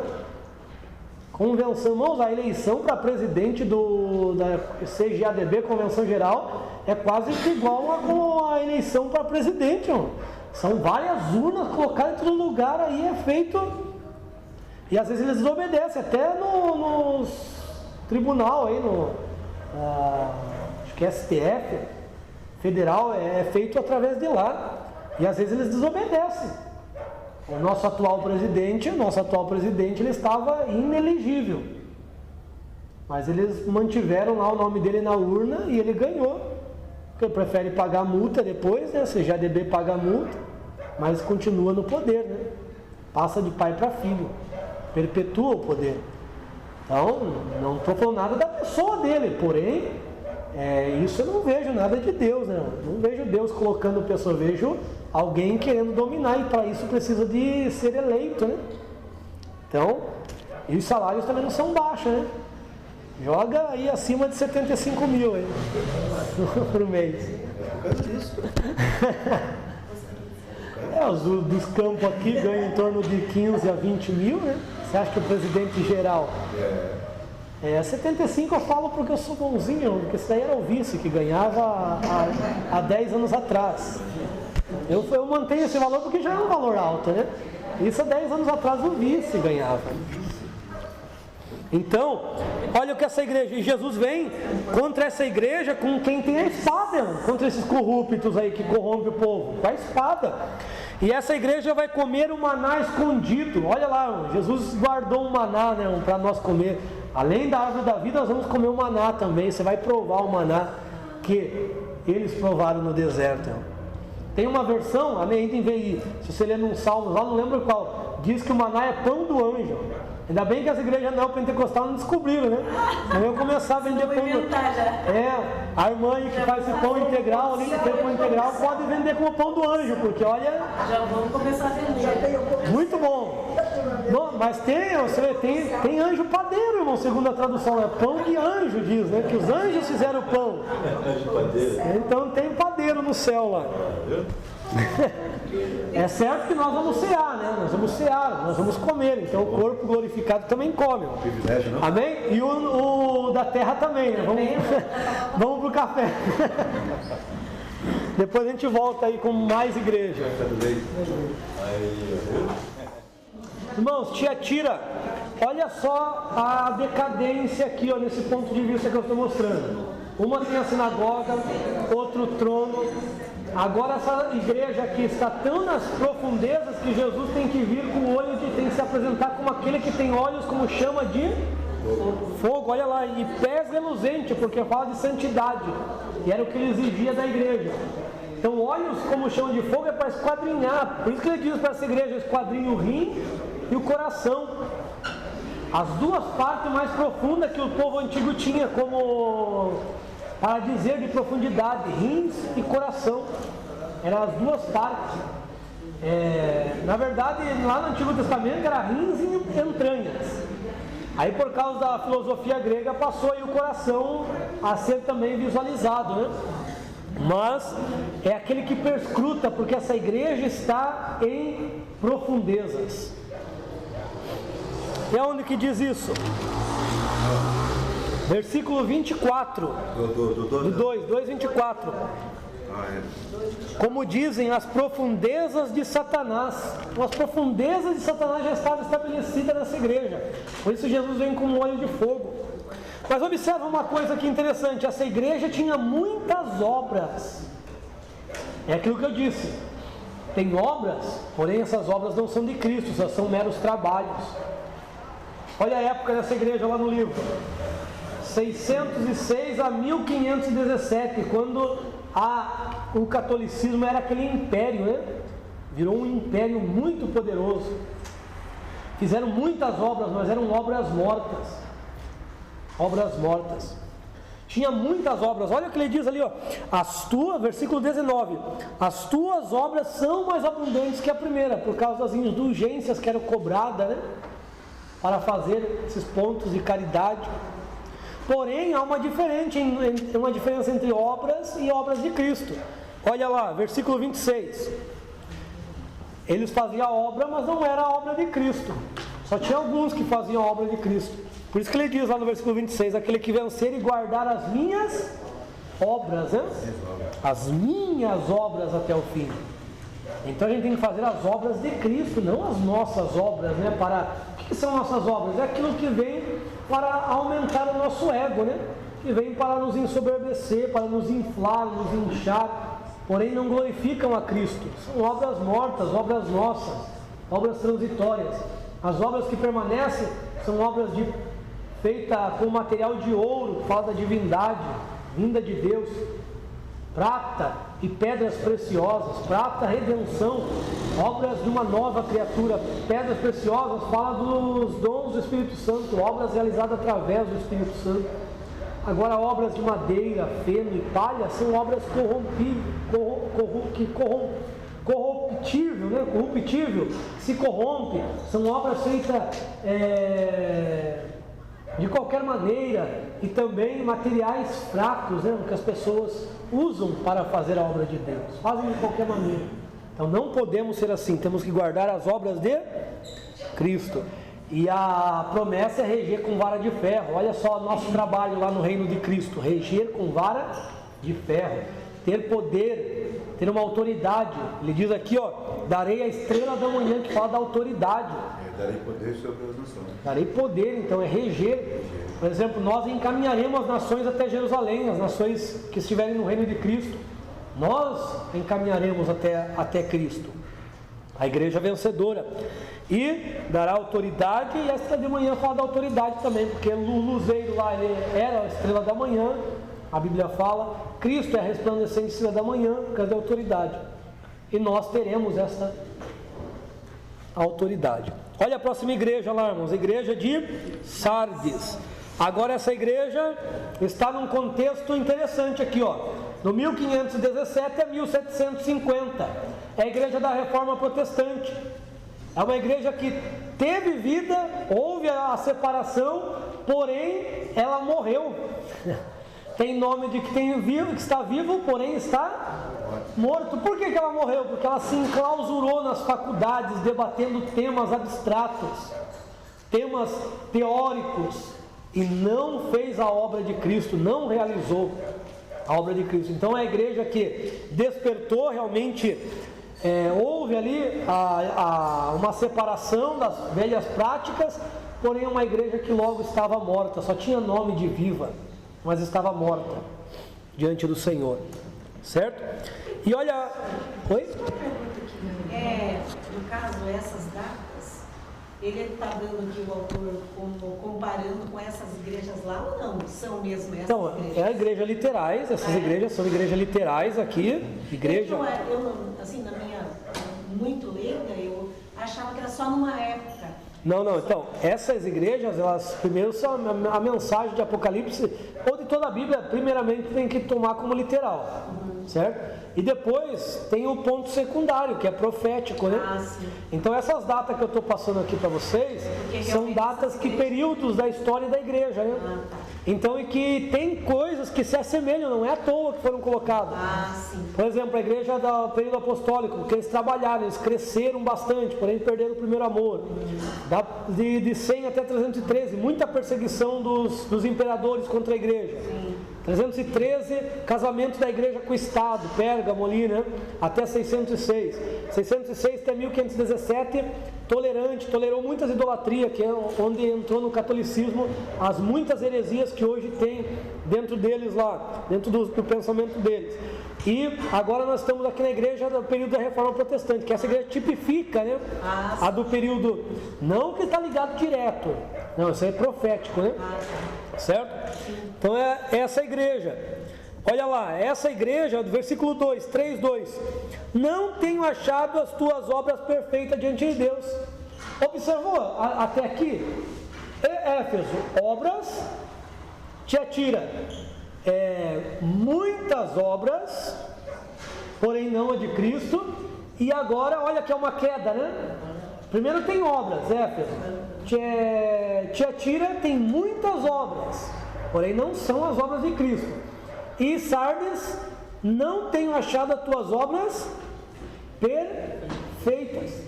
Então quer dizer que Cristo quer obras perfeitas, né? Não é perfeição só no céu, né? Então ele quer perfeição na sua igreja. Olha lá. Mas tem alguns que não se corromperam, e estes não se vestirão veste branca, terá um nome perpetuado no livro da vida, né? E será confessado diante de Deus e diante dos anjos. Agora vamos para outra igreja, a igreja de Filadélfia. Essa é a boa. Essa é a boa, né?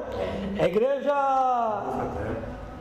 Filadélfia já significa isso, amor fraterno. Aí que está o caminho para a perfeição, amar. Observa que essa igreja não recebe repreensão, e ela tem uma porta aberta, quer dizer que é uma igreja que tem crédito com Deus, né? Vamos dizer assim, né? Olha lá o que diz, 3:7. Ou melhor, 3:8. Única igreja que diz assim: eu conheço o valor das tuas obras. As obras deles eram valiosas. E por isso Jesus coloca uma porta aberta. Então é essas obras que nós temos que ter, obras valiosas, obras de Cristo, obras de um verdadeiro salvo.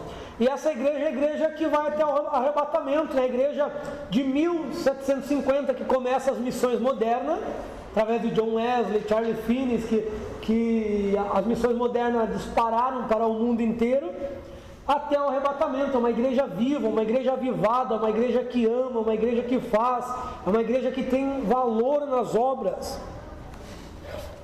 E aqueles que são da sinagoga lá de Satanás, que dizem, esse tempo que nós estamos vivendo, dizem-se judeus e não são, estão querendo judaizar a igreja hoje em dia, querendo cumprir festas, querendo cumprir isso, cumprir aquilo. Isso daí não tem base bíblica, certo?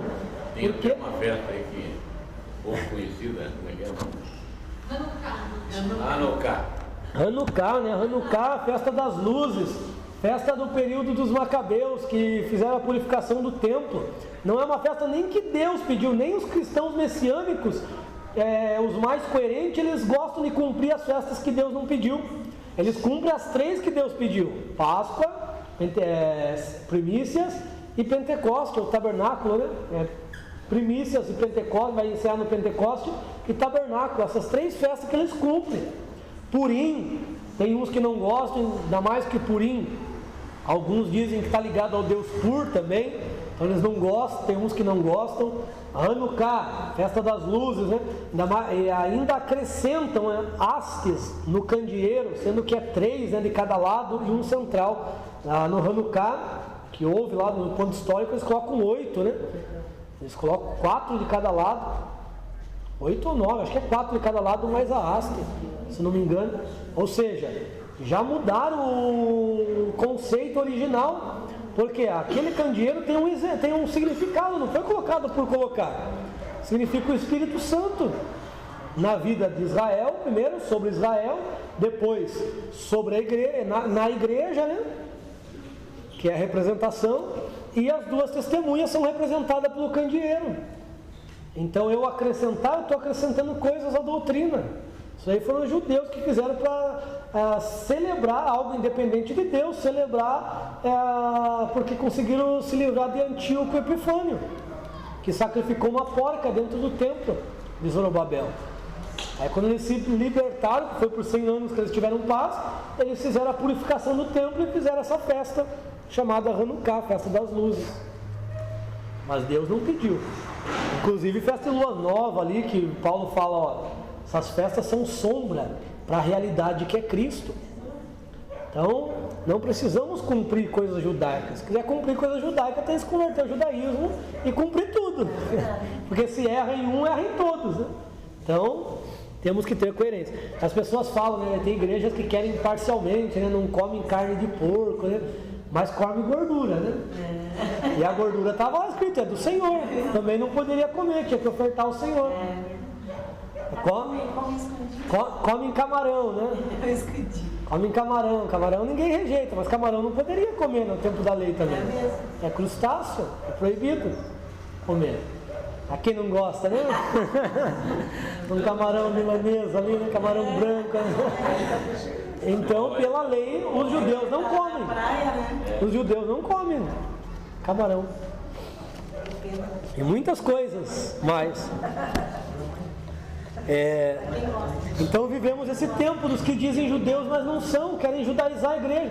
Irmãos, tem gente dizendo na internet, a internet deu voz a muita gente, que os messiânicos ou o judaísmo, esse judaísmo cristão aí, vão resgatar a verdadeira fé. Eles dizem que nós somos romanos, nós somos católicos. Eu tive um aluno que tinha um rapaz que perturbava ele bastante, ele veio me perguntar um monte, me encheu de perguntas, e eu fui falando com ele. E ele saiu da Assembleia, esse rapaz está seguindo esses camaradas aí, e diz que agora está na verdade. Então isso daí é seita, então.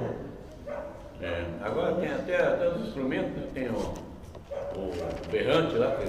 Chofar, né? Então.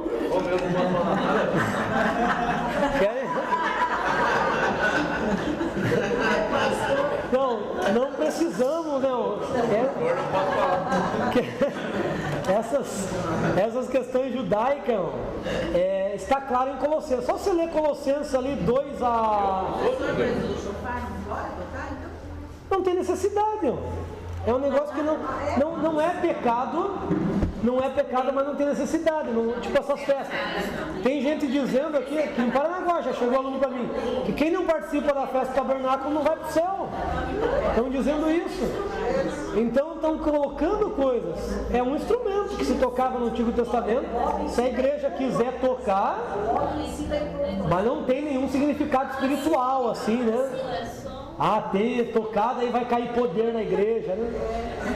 Deus veio. Lá em Êxodo 19, quando Deus veio, os anjos vieram tocando o shofar, né? Os anjos vieram tocando aquela buzina e era tão estridente que o povo ficou com medo de subir. Então, às vezes eles colocam na igreja só para impactar mesmo, né? Para querer impactar, né? Então, eu sigo judeus mesmo. Às vezes ouço, às vezes não, porque tem coisa que a gente não pode se enredar, né? Eu sigo messiânicos e sigo extremista messiânicos e sigo coerente. Mas se eu te disser que eu ouço sempre, até porque eu fui ouvir, porque estavam falando muito de um lá, fui ouvir, começou bem, mas depois ficou fraco, porque a teologia deles é embasada em costumes.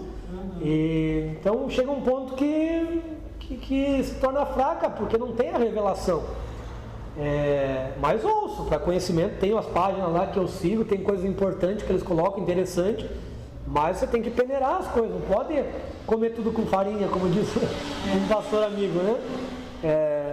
Só porque eles têm conhecimento de costumes, né? Então, temos que tomar cuidado. É esse período que nós estamos vivendo também, os que dizem judeus. E essa igreja, Jesus diz que vem sem demora. E diz que o nome de Deus vai ser gravado, o novo nome de Cristo, e também o nome da cidade, Nova Jerusalém, será gravado em nós seremos coluna. Coluna fala de obra principal, a igreja é a obra principal da cidade. A cidade e a igreja, tudo a ver. Porque a Bíblia fala, eis que vejo a cidade vindo ataviada como uma esposa. E quem que é a esposa do Cordeiro? A igreja. Então a igreja e a cidade são reflexos. A cidade é a morada da igreja. E a igreja habitará na cidade e também poderá agir na terra, no reino milenário e no reino eterno de Cristo. Porque ela tem as duas naturezas, né? Ela tem a natureza glorificada e essa natureza glorificada permite essa habitação, tanto na terra quanto no céu. Nós vamos chegar a falar. Não tem nada a ver com os TJ lá, não. A gente não vai morar na terra, não. E não é 144 mil que vão ser salvos só, não. É uma multidão incalculável. E a próxima igreja é a igreja apóstata, a igreja que até passa dos dias finais que antecedem o arrebatamento. E a igreja que vai estar lá. Alguns dizem que a igreja vai passar pela tribulação, a igreja falsa vai. A igreja falsa vai passar, a igreja que não estiver com Cristo vai passar. Então a igreja apóstata, que deixou a verdade, vai passar. Então a igreja de Laodiceia é aquela igreja autossuficiente, né? Aquela igreja que diz, rico sou, estou enriquecido, mas Jesus olhou e disse, vocês são pobres, miseráveis, cego e nu. Olha só. Esses colírios, por que Jesus falou que ele era cego? Porque a cidade produzia colírio, esse colírio que vocês fazem não presta. Eles faziam lã negra, produziam lã negra, uma lã mais cara da época. Essa lã que vocês usam aí, para nada serve. Compre e veste de mim. Este colírio não serve. Compre um que eu vou te dar, que vocês vão enxergar verdadeiramente. E esse ouro que vocês têm aí é fraco. Compre o ouro refinado que eu tenho para vos dar. Então observem, que a igreja não tem que ter obras materiais. A igreja tem que ter obras que refletem na glória, né? Não ajunteis tesouro na terra, antes ajuntai tesouro nos céus. E esta igreja é a igreja que colocou Jesus para fora, né?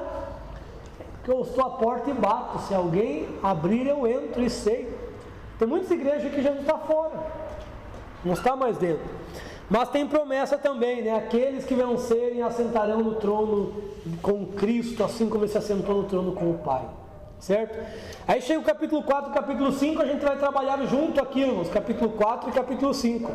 Capítulo 4, 1 de Apocalipse vai mostrar aqui o momento que pode ter aludir ao arrebatamento, porque ele viu uma porta aberta no céu e uma voz que dizia, como de trombeta, subi para cá. É o momento do arrebatamento, é quando Jesus, com voz de trombeta, vai chamar a sua igreja, né? Os mortos e os salvos e os vivos em Cristo. Daí tem um ponto aqui interessante sobre os 24 anciãos. Quem são esses 24 anciãos? 24 anciãos. Eu alterei o conteúdo do livro porque coloquei no começo aqui o que diziam, né? Tudo no céu, tá ali, ó. Lá na página 42, tudo no céu é representativo e simbólico, tem a sua representação. E diziam para nós antigamente que esses 24 anciãos seriam 12 patriarcas e os 12 apóstolos, e que João tinha visto, mas não reconhecido. Olha o que falavam para nós. Vocês já ouviram isso? 12 patriarcas, 12 apóstolos? Porém, não pode significar isso, por quê? Porque Israel já tem a sua representação. E os apóstolos também têm a sua representação. Qual que é a representação de Israel? As portas. Nós vamos ler lá em Apocalipse 20, 22, que as portas representam, tem nome de cada tribo, representando Israel, porque a salvação vem dos judeus. Mas os fundamentos estão onde? O fundamento da cidade, 12 fundamentos, 12 apóstolos, está lá falando. Então os apóstolos são representados no céu como os fundamentos da cidade, e Israel como as 12 portas. A salvação vem dos judeus, porém a fundamentação, o fundamento está no Evangelho, que só através do Evangelho é que alguém pode ser salvo. Mas os do Antigo Testamento, a Bíblia fala que foi pregado o Evangelho para eles também. A Abraão, a Moisés, a Davi, está em Hebreus, que foi pregado. A Abraão está em Gálatas, e a Moisés e a Davi está em Hebreus. Foi pregado, o mesmo Evangelho foi pregado a eles, mas eles não misturaram a fé, que é peculiar daqueles que ouvem. Nós, ao contrário, misturamos a fé. Então tem a representação. E os 24 anciãos representam também alguma coisa. Mas quem que eles representam? Olha lá, eles têm vestes brancas, são sacerdotes. Tem coroa, são reis. Tem harpas, são adoradores. Tem um incensário, né? Onde diz o texto ali que são as orações dos santos que enchem aqueles incensários. Então, o que representa isso? A Bíblia fala que Deus queria fazer de Israel um reino sacerdotal, lá no Êxodo 19. Porém, eles rejeitaram a voz de Deus. Então, Deus levantou um novo povo. E se eu interpretar a luz da Bíblia inteira, eu chego a essa conclusão. Mas o próprio Apocalipse me dá a interpretação. Porque Pedro vai dizer: vós sois sacerdócio real, ou seja, um reino de sacerdote. Mas em Apocalipse 1,6 e Apocalipse 5,10 vai dizer que Jesus nos fez um reino de sacerdote. Então nós somos um reino de sacerdote, nós somos reis e sacerdotes. Então coroa, vestes. Quem são os adoradores? E que o Pai inclusive procura verdadeiros? Nós somos adoradores. Então está ali as harpas. E quem que hoje ora, intercede, e a adoração está envolvida, a oração mais louvor é adoração, né? Oração e louvor, nossa oração e a nossa adoração vão enchendo essas taças. Então esses 24 anciãos representam a igreja. Tem mais uma prova? Tem. Daniel viu os tronos sendo colocados, mas não viu ninguém sobre os tronos, a não ser um no trono, né? Por que ele não viu ninguém naqueles tronos? Porque aqueles tronos não representavam Israel. Então ele não poderia ver, ele não ia entender, não teria representatividade para Israel. Só quem vê é João. E outra chave para entender Apocalipse, que eu coloquei aqui no livro, é ver João como a igreja. Sempre quando aparecer João, tipifique como a igreja, porque ele faz parte da igreja. Então os 24 anciãos representam a igreja. E esses incensos que vão encher o incensário são as nossas orações. E chega um momento que eles cumprem o seu turno, eles derramam no altar de incenso. E é aí que Deus responde. Eles cantam um cântico novo. Por que eles cantam cântico novo sem aprender? Porque esses cânticos antes foram entoados na terra, através do Espírito Santo na igreja. E eles cantam o que na terra entoam. Por isso que Paulo diz: quando vos junteis com salmos, cânticos espirituais. E esse cântico novo que eles não aprenderam, eles cantam porque a igreja antes cantou. Aí a gente olha para muitos irmãos, um pegando o outro, um mordendo o outro, um se acabando com o outro, e não entende a grandeza do reino. Só há cântico novo no céu se antes for cantado na terra. Esses cânticos no momento da adoração, que é entoado esses cânticos espirituais. E eles diante de Deus entoam. É um movimento tremendo isso daí, direto, porque não tem uma igreja na terra, né? São várias igrejas aí que tem a ação do Espírito Santo. E esse aqui, irmãos, também é uma representação de horário de Deus, porque Deus está fora do tempo. E são 24 fusos horários. Por cada turno de ancião, Deus sabe em cada fuso horário que está na terra. É assim que ele vê. E ele também tem o referencial de dias, de meses, que é a árvore da vida, porque a árvore da vida a cada mês dá um fruto, mas no céu não tem mês. Mas pelos frutos que ele determinou, através desse fruto que ele determinou dar de tempo em tempo, ele sabe qual mês que está na terra, porque ele determinou a partir disso. Lembra que a Bíblia fala que o visível foi feito do invisível, lá em Hebreus 11, né? O visível e do invisível. Então tudo no céu é representativo. Mar de vidro, né? Diz ali que tem o mar de vidro. Por que o mar de vidro? Porque no novo céu, na nova terra, não vai ter mais o mar. Então lá é uma representação do que tinha na antiga terra. Lembra daquele tempo, né? Que eu vou colocar aqui de novo, né? Lembra do movimento, né? Agora eu vou colocar separado, para os irmãos entenderem melhor. Mas entenda que não são 3 cidades. Será? Daí é que a gente entende legal também. Então, João está vendo todas essas dimensões e conforme vai mostrando para ele. Tanto é que o capítulo 4 ele está aqui, um trono só. Capítulo 5 vai aparecer outro trono, né? Aí já é aqui Jesus chegando. E que foi me perguntado lá no grupo, ó, as almas dos salvos, elas saem daqui e vão para o Será, aguardar o arrebatamento, porque no arrebatamento eles vão vir buscar o corpo. No arrebatamento eles voltam. Você tem que buscar o corpo, e o corpo vai ter que aparecer, né? Se foi queimado, se foi perdido no mar, onde quer que esteja, vai aparecer. Isso é demais pro meu coração. Minha mentinha, a nossa mente, né? Por isso que os gregos tinham dificuldade em compreender, né? Uma formiga. Irmãos, a ação e a reação no céu. Olha ali, sempre, olha que movimento lindo que aconteceu quando Cristo vai chegar no céu. Eles estavam acostumados a adorar. Sempre que os querubins, 4:9, sempre que os querubins davam glória, honra e ação de graças. Quantas honrarias eles davam?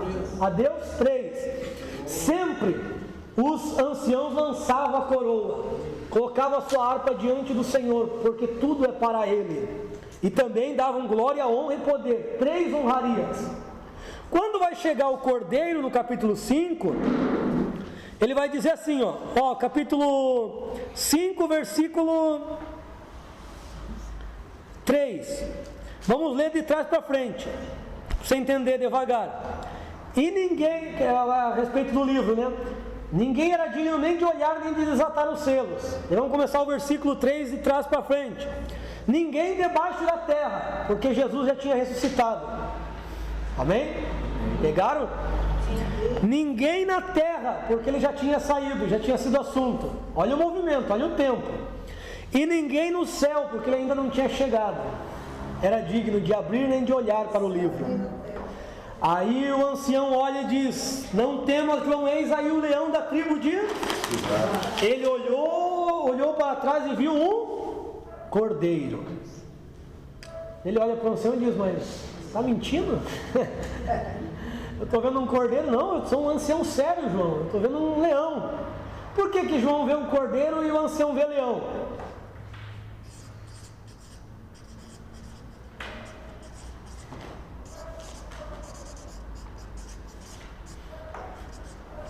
Por quê?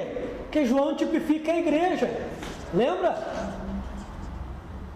E para a igreja Jesus não é leão, para a igreja Jesus é cordeiro, o cordeiro que foi morto, imolado, mas está vivo, foi o que João viu. Para a igreja ele não é leão, ele é para o inimigo. Por que o ancião vê o leão? O ancião vê porque ele já vê o que Jesus vai fazer, tem a visão de Cristo, que é a partir do capítulo 6, que nós vamos estudar semana que vem, que ele vem vingar. O cordeiro é o remidor e o leão é o vingador. Ele vem vingar, porque o inimigo corrompeu a terra, corrompeu tudo, e agora ele vai restaurar. Então, para a igreja, Jesus é cordeiro. Agora, para o inimigo, ele não vem como um cordeiro manso, ele vem como um leão para decidir. Tá certo? E olha lá, no versículo 12. Quando eles veem que esse cordeiro tem a mesma característica do que está sentado no trono, porque o que está sentado no trono tem o sete espírito, o cordeiro chega e também tem o sete espírito. E ainda diz o texto, é enviado para a terra, porque ele enviou para nós o Espírito Santo. Amém? Quando eles veem esse movimento, porque os anjos não são oniscientes, eles vão adorar assim, ó. Diga ao cordeiro que foi morto, foi imolado, de receber poder, riqueza, sabedoria, fortaleza, honra, glória e louvor. 7 honrarias. Quando eles viram aquela apoteose, eles descambaram em adorar, porque era algo novo. Eles pensavam que era um, agora tem 2, igual. E tem a mesma autoridade, o mesmo poder. Eles não têm conhecimento, eles não tinham conhecimento do Filho. 5:12, 7 honrarias. Aí entra a criatura.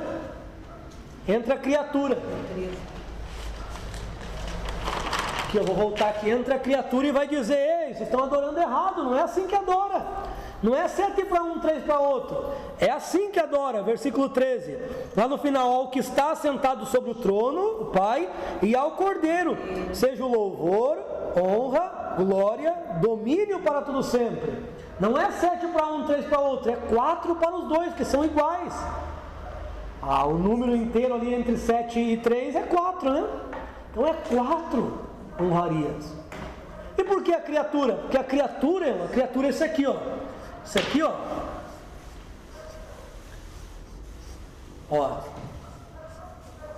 Isso aqui é como se fosse um ventre, né?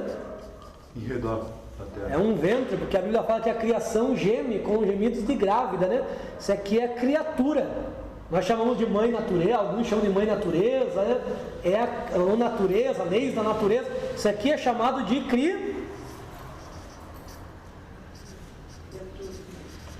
E por que a criatura sabe adorar e os anjos não? Porque quem que se moveu aqui desde o princípio? Desde o princípio se moveu, pairou o Espírito Santo. E depois o Espírito Santo foi movendo e move até hoje através da igreja. Então o Espírito Santo é que nos leva a adorar, que nos ensina a adorar. A criatura ali, pode ver que essa criatura que está no céu, na terra, debaixo dela, eles interrompem a adoração e dizem: não é assim que adora, é assim, ó. E ela só sabe adorar porque ela teve o Espírito Santo movendo nela. Então nós só adoramos por causa do Espírito Santo. Irmãos, vamos falar um pouquinho só do arrebatamento. Começar hoje, a gente termina posteriormente. O arrebatamento eu mostrei aqui para os irmãos, né? Vamos falar que seria a parte escatológica ali. Aí tem aqui, ó, as 3 linhas: pré-tribulacionista, mid-tribulacionista e pós. Antes da grande tribulação, arrebatamento, no meio ou depois. A mais coerente é antes. E coloquei várias razões aqui porque que o pré-milenarismo, pré-tribulacionismo é mais coerente. Então tem todas as passagens aqui para dar ênfase. Eu vou deixar mais prático aqui por causa do tempo, mas a gente vai voltar a falar nesses temas, tá certo? Ó, nós temos aqui, ó. Aqui, ó.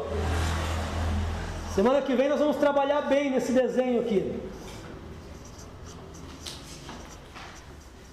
Eu coloquei quando, né? Mas hoje eu vou falar mais como será o arrebatamento.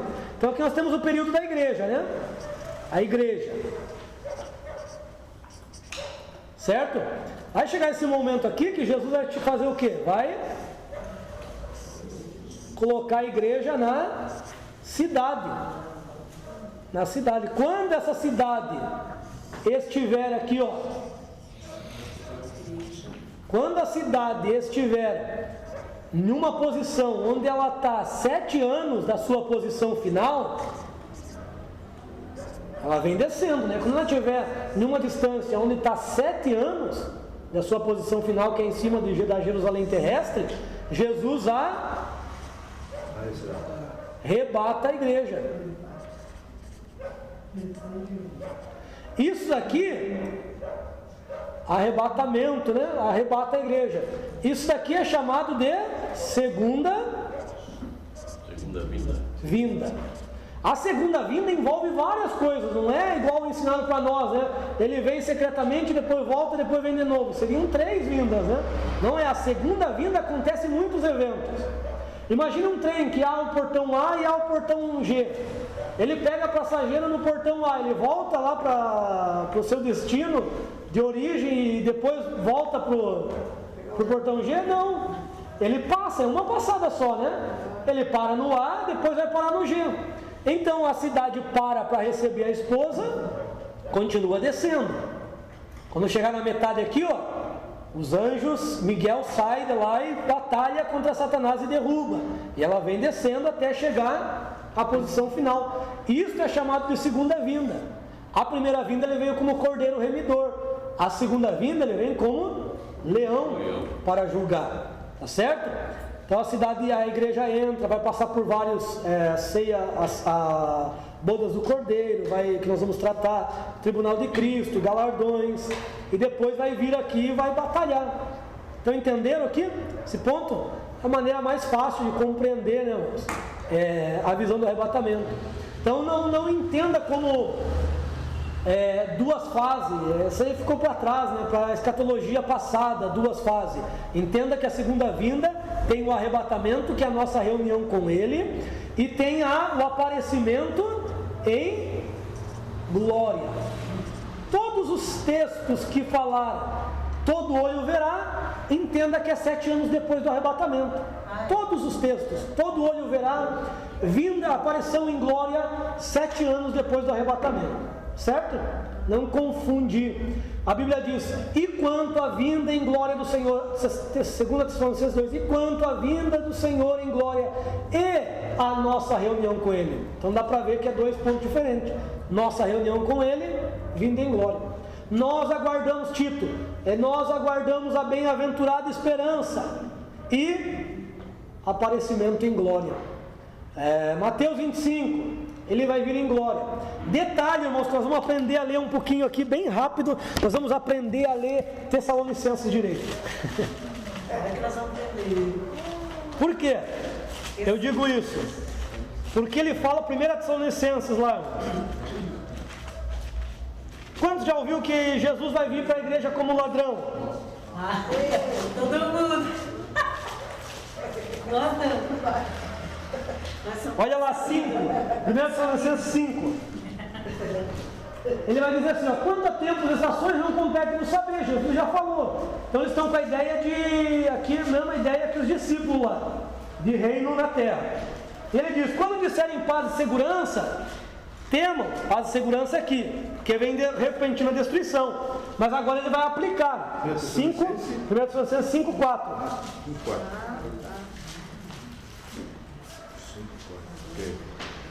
Porém,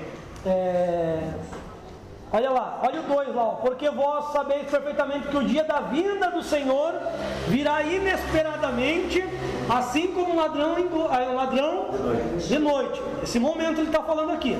Quer ver? Agora o 3, deixa eu ver aqui. Agora o 4 lá. Mas vós, irmãos, já não estáis em treva para que aquele dia surpreenda. Então esse dia não vai surpreender nós. 2000 anos já estão pregando.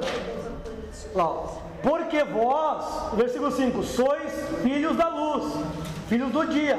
Não sois filhos da noite nem das trevas.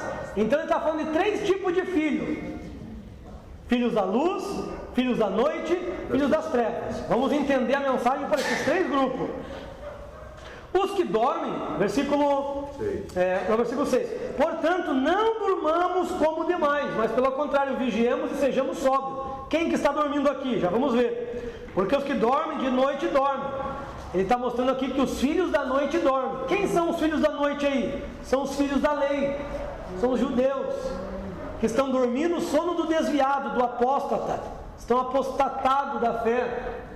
Então eles são os filhos da noite, só que Deus tem um plano para ele. E quem que se embriaga de noite? São os filhos das trevas, são os ímpios, aqueles que não se converteram. Mas nós somos filhos de luz. Olha o 8.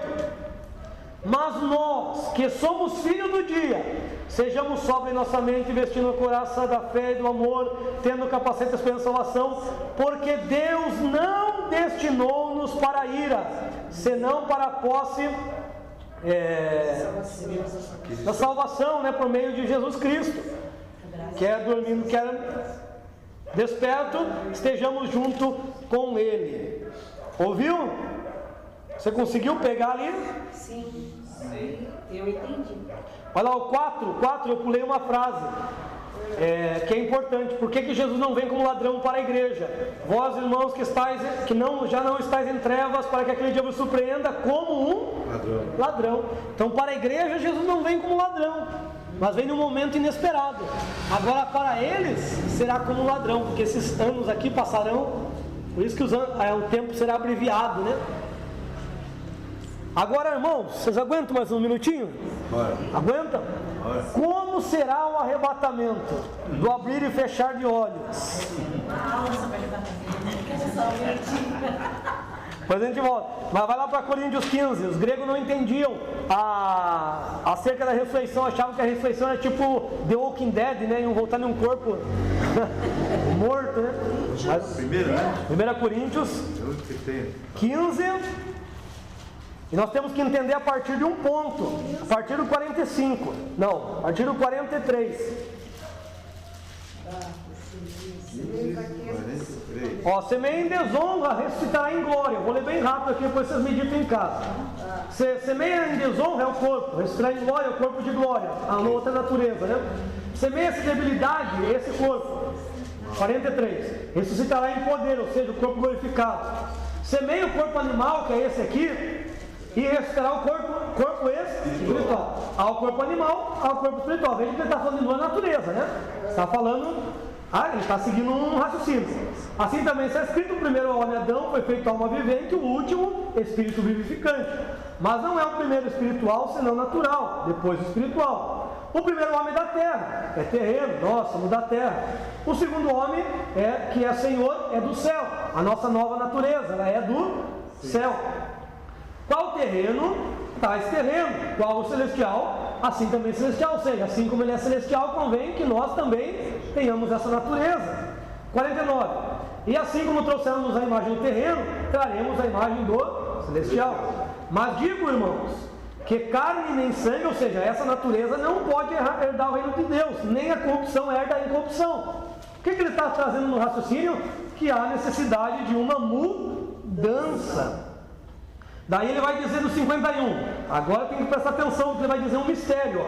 Eis que digo um mistério, nem todos dormiremos, ou seja, a morte, né? Dormir aqui é morte, mas todos seremos transformados, ou seja, nem todos vão morrer, mas todos vão ter a mesma natureza transformada. Os vivos não vão ter uma natureza superior dos que morreram em Cristo, todos seremos transformados.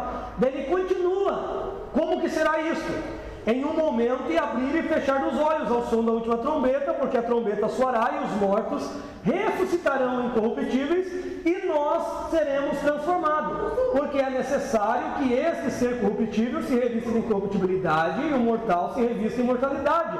E quando este ser corruptível se revestir de incorruptibilidade e o mortal de imortalidade, então se cumprirá a palavra: sorvida foi a morte na vitória. Onde está a morte o teu aguilhão? Onde está o Hades a tua vitória?